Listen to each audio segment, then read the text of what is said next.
Hello, friends, and welcome back to Malicious Compliance Stories.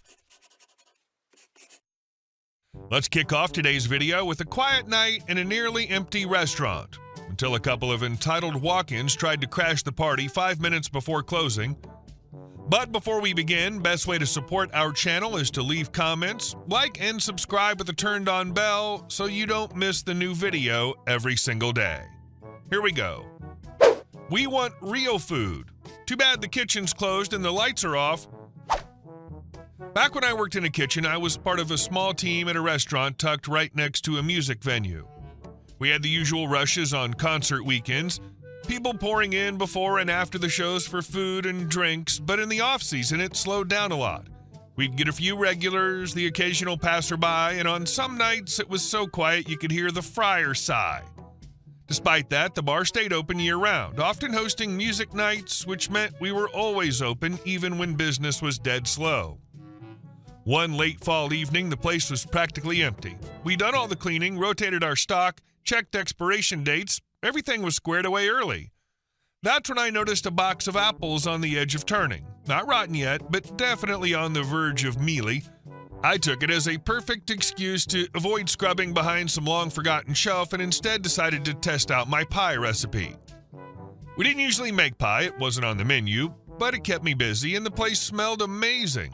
When it was done, the head chef gave it a try and flat out said it was one of the best pies he'd ever eaten. That meant a lot coming from him.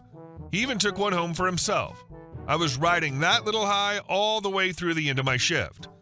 After the last plates were washed and our stations were broken down and stored away in the walk-in cooler, I had about 10 minutes left before close, so I grabbed a stool at the bar to wait for my ride home, looking forward to doing nothing for a while.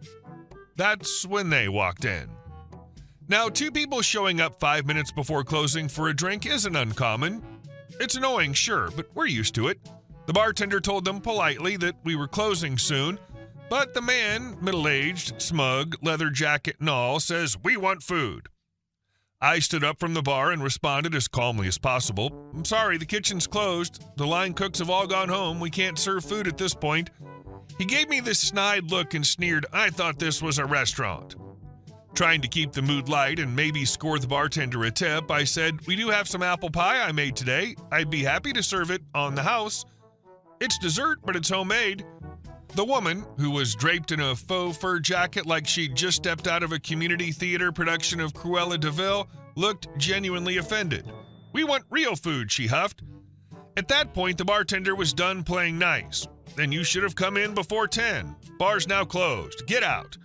She turned off the lights without missing a beat. I took the cue and headed to the kitchen to shut things down there too. I just stepped into the walk-in fridge to throw out some leftover garnish when I heard footsteps behind me, then the guy's voice. Seriously? He'd followed me into the dark kitchen, thinking that maybe I was going to sneak him a steak or something. That's when the bartender called out from the bar, "No, that's not the exit. And I can't have you in the kitchen. Please leave the way you came in."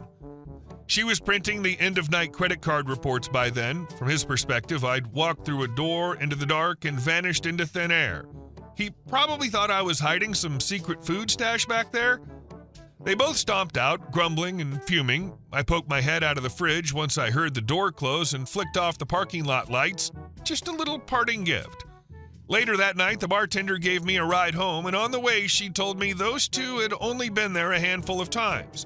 Never tipped, always complained. Once they even argued with the owner about their bill. She'd wanted to kick them out for months, but never had a solid excuse, until now. They'd come in too late, turned down free dessert, and acted like complete jerks. That was all the ammo she needed. They never showed up late again. At least not while I was still working there. We ended that night sitting in her living room, eating the rest of that pie, and laughing about the couple's dramatic exit like it was a scene out of some slapstick comedy. It wasn't much, but in food service, any victory, no matter how small, is worth savoring. This is one of those stories where I really wish the people had the opportunity to read about themselves. Happens a lot on this thread, but for some reason, this one stood out. And our second story. Karen thought the rules didn't apply, lost her truck, her license, and her mind. So I just passed my driving test, like literally a few days before this happened. Still nervous, still getting used to the roads, and absolutely not ready for the kind of entitled nonsense the universe was about to throw at me. I'd taken my disabled auntie out for Christmas shopping as a little thank you for helping me get my first car. We went to this small shopping center that had a cramped one-way car park with barely enough room to breathe. The disabled bays were oddly tight, but we managed to snag one. I proudly parked up, perfect angle, mirror checks, handbrake. It was probably the best bit of driving I'd done all week. After we loaded up the car and got buckled in, I was ready to reverse out, but as I checked my mirrors, boom, Karen had arrived. She rolled in with her jacked-up pickup truck like she was late to her own coronation, blocked all 3 disabled bays, and then just parked. Not in a bay, just there, across the exit of 3 cars like the road was her personal driveway. She sat in her truck for a few minutes, tapping away on her phone, fully aware we were stuck, then got out with her massive fake designer bag and tottered into the shops in wedge heels like she owned the joint. The guy parked next to me actually tried to talk to her, polite as anything, asking her to move because none of us could get out. Karen's response, "Piss off, it's not my problem, figure it out." She tossed her hair, laughed, and disappeared inside. At this point, I was clutching the steering wheel like it owed me rent. 15 minutes ticked by, still blocked in. My auntie was starting to worry about her medication timing, and I was this close to crying out of pure frustration when finally sweet justice arrived in a patrol car. 2 officers pull up, clearly already briefed on the situation. One looked at the truck, the other raised their brow like, "You've got to be kidding." They got on the radio, took photos, and within 10 minutes, a tow truck rumbled in like a hero in shining armor. Right as they started to hook up Karen's precious truck, she came storming out of the shop, arms flailing, full Karen activated. Karen screaming, "You can't do that. That's my truck. I was only in there for a minute." Officer, "Ma'am, you've been reported for multiple violations, illegal parking, blocking disabled access, expired tax, and an unsafe vehicle." Karen, "I have rights. I was just picking up a prescription." Officer number 2, "From the shoe store?" Karen tried to reach for the truck door, probably to make some dramatic getaway, but the officers told her to step back.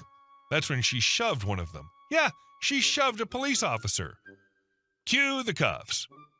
Cue the dramatic screams about how her husband's a lawyer and how she's going to sue the department. Meanwhile, her truck was already half loaded onto the tow.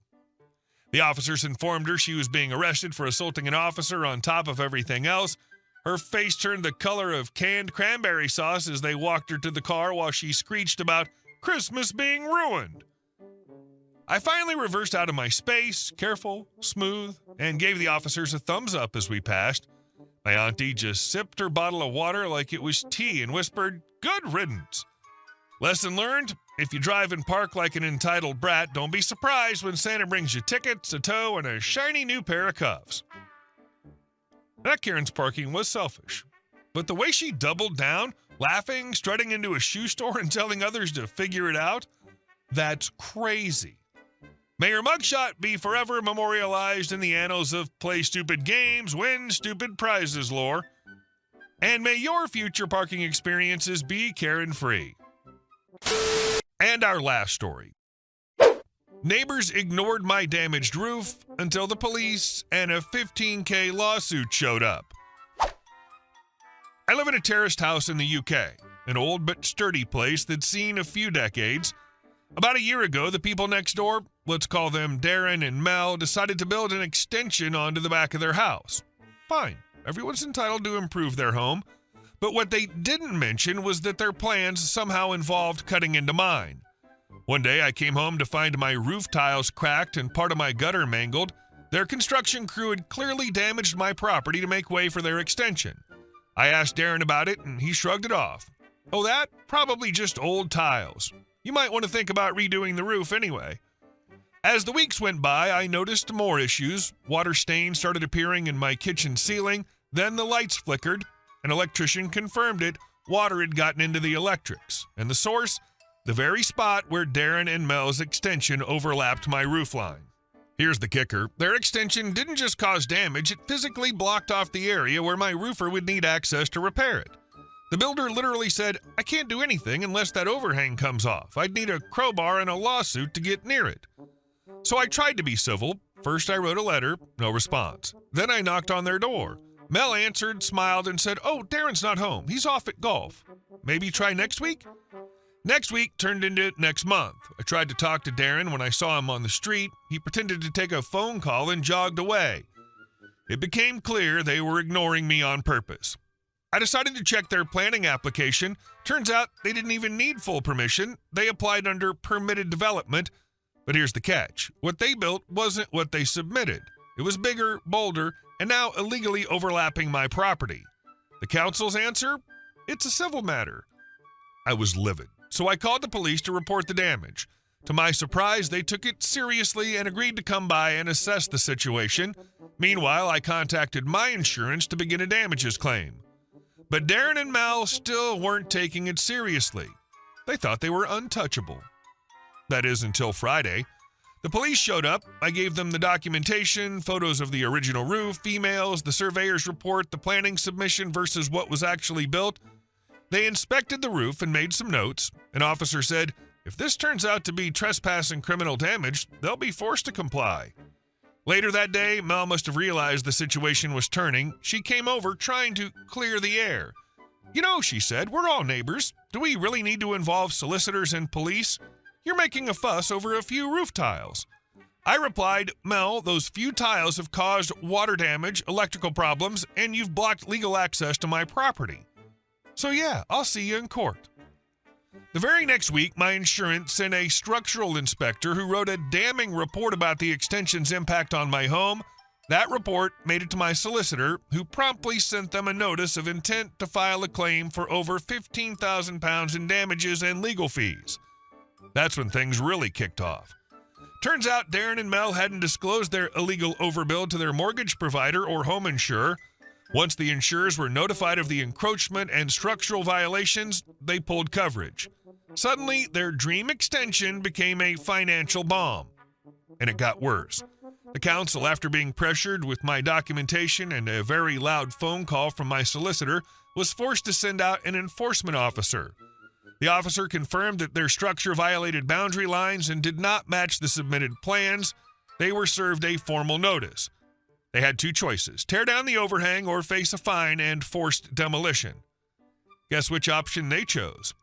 They tried to sell the house, but no buyer would touch it. It was now flagged in the land registry as under dispute. Eventually, with no insurance, no way to refinance, and legal action pending, they had to pay out of pocket to partially demolish the extension. The sight of a demolition crew hacking into their brand new addition while Darren stood with his head in his hands? Let's just say my roofer and I enjoyed every second of it. And yes, my roof got fixed, with a new security camera watching the property line. Well played, OP. Seriously impressive how you stood your ground. Some neighbors pull such baffling stunts, it's hard to believe they're real people and not characters in a bad sitcom. Glad to see they were actually held accountable in the end. Feels rare, but so satisfying when it happens. Bravo! Hey guys, thank you all for watching the video. I'll see you in the next one.